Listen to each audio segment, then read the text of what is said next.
Yo les gens, alors aujourd'hui on se retrouve pour une nouvelle vidéo où en fait on va faire un nourrissage de fourmis et du coup je vais vous parler des différentes espèces que j'ai etc qui sont juste là. Oula, juste là. Et du coup on va faire ça, c'est le sujet de la vidéo d'aujourd'hui. On va les nourrir, je vais leur donner des insights, je vais vous parler du coup des espèces que j'ai dans mon élevage et que mon frère a dans son élevage. Et du coup voilà, c'est parti. Du coup, voilà les fourmis, elles sont là-dedans. Je vais vous montrer tout de suite. Voilà, je sais pas si vous voyez bien la caméra, mais en gros, tout ça, c'est surtout des gînes. Et on a une ou deux colonies. Donc, je vais vous montrer ça avec quelques petits plans. Voilà, là, c'est une colonie. Et c'est pareil pour celle-là. Après, ces deux-là, elles sont à mon frère. Et les miennes, elles sont là-dedans. Donc, on va faire un petit nourrissage. Regardez, il y en a même une dans l'aire de chasse. Et je vais vous parler de chacune des espèces. Et on commence avec les miennes, qui ne sont que des débuts de fondation. Je les ai mis dans un truc imprimante 3D, car j'ai une imprimante 3D, c'est super fort pour faire des nids. Je vous en ferai un même en vidéo si vous voudrez. Si vous voulez, lâchez-le moi en commentaire, je vous mets un petit sondage même. Donc, on commence avec la première, qui est une Lassus niger. C'est une espèce qui n'est pas si compliquée, que je recommanderais même aux débutants. Toutes les miennes, à part une, je les ai jamais achetées. Mince, on voit pas très bien avec eux. Ah voilà, là on voit mieux. Et je sais pas si vous verrez à la caméra, mais elle a une petite grappe d'œuf juste en dessous de la tête. Je vous mets une petite flèche maintenant pour que vous voyez à peu près où est la grappe d'œuf. Voilà, c'est fait. Donc celle-là, je vais pas la nourrir vu que c'est un début de fondation et il n'y a pas besoin de la nourrir. La reine tient sur ses réserves. Donc voilà, je vais la mettre de côté. Voilà, c'est fait. Il faut éviter le plus de faire des vibrations. Ça évite de faire stresser les reines. Ensuite, on a celle-là. Donc celle-là, je pense que c'est l'une des plus compliquées qu'on a dans notre élevage. Celle-là, je pense que vous reconnaîtrez peut-être à la forme. On appelle ça des fourmis rouges. Mais en fait, ça n'en est pas vraiment. C'est pas vraiment celle-là, les fourmis rouges. Attendez, je vais vous mettre une petite image de ce que vous pouvez retrouver. Voilà, là vous avez. Donc celle-là, c'est une reine de Crématogaster scutellaris, qui est une espèce arboricole. C'est pour ça qu'on la considère comme un nuisible quelquefois. Celle-là, je sais pas pourquoi, mais elle a mangé ses œufs. Ou alors, je ne retrouve pas du tout. Mais bon, ça fait un très long moment que je l'ai et je pense qu'elle n'est pas fécondée. Celle-là, par contre, je l'ai achetée sur un site. Je vous le mettrai en description si ça vous intéresse parce qu'ils ont un très gros panel de choix sur les fourmis. Après, celle-là, elle est compliquée d'élevage parce qu'elle est très longue et elle est un peu compliquée. Et la dernière, alors celle-là, ça va être très compliqué de vous la filmer vu qu'elle est très petite. Regardez, là, ce qu'elle a dans la bouche, c'est sa grappe d'œuf.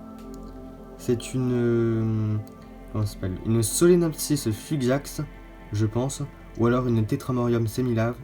Je sais pas comment ça se prononce, semilave, un truc comme ça. Je vous mets quelques photos tout de suite.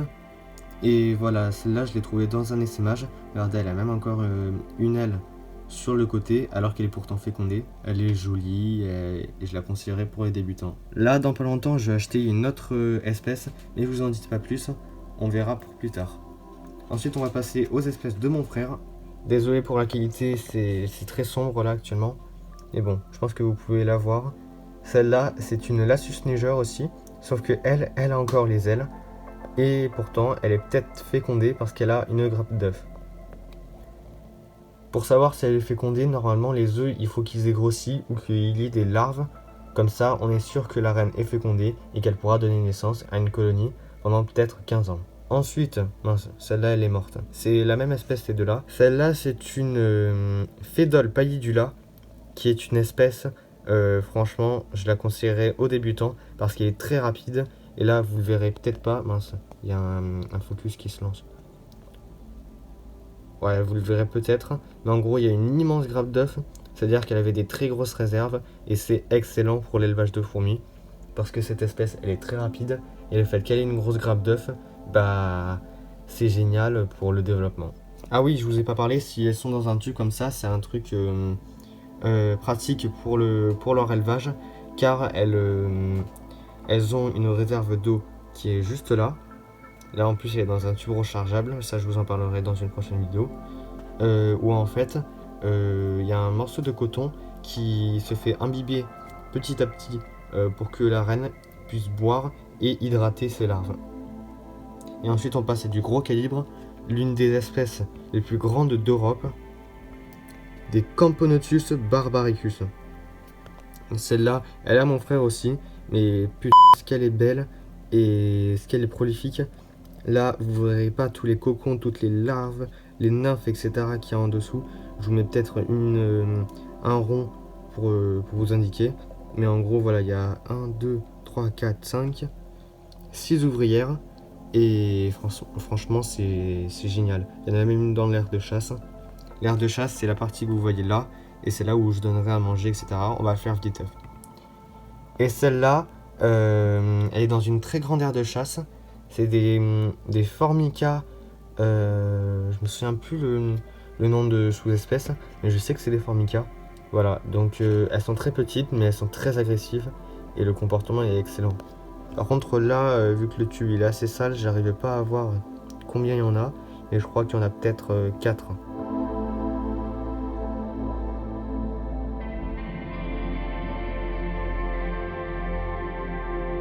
Donc je suis désolé, il n'y a pas grand chose finalement à voir.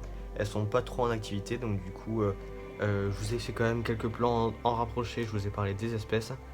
Donc j'ai fait de mon mieux. J'espère que la prochaine fois on aura des meilleures prises. Donc je vous dis à la prochaine. Si la vidéo vous a plu, vous faites ce que vous voulez, vous vous abonnez, vous lâchez un pouce bleu, vous faites ce que vous voulez, vous faites ce que vous voulez. Sur ce, bon courage à tous les mecs, c'était Skyris. Ciao.